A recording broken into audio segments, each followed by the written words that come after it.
The Premier of the province, Intamin Ntuli, has formally concurred with the renewal of the contract of KZN Police Commissioner Nhlanhla Mkhwanazi for a second term.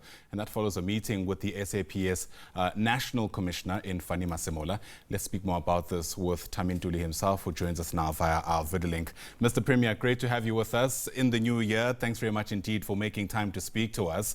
In layman's terms, my understanding is that you've essentially backed Nhlanhla Mkhwanazi for a second term as the top cop in your province. Tell us why.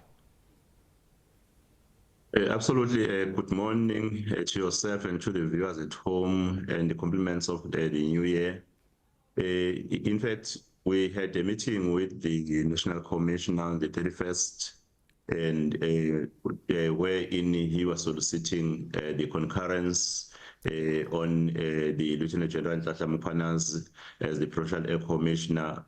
And I said before even that meeting that I would have no reason not to support the renewal of the contract of the Provincial Commissioner.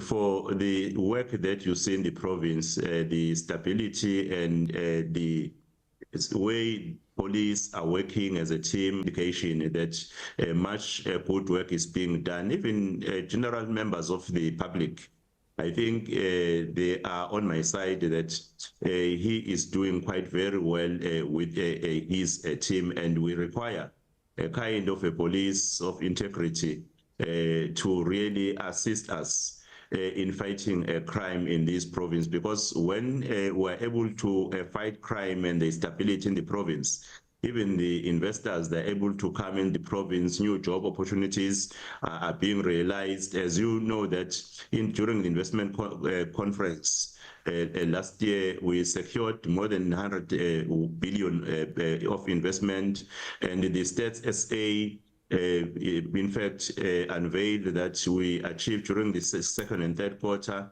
54,000 new job opportunities. We are believing that if all sectors are working quite well, we will see some improvement in what are the aspirations of the people of the province of KwaZulu-Natal.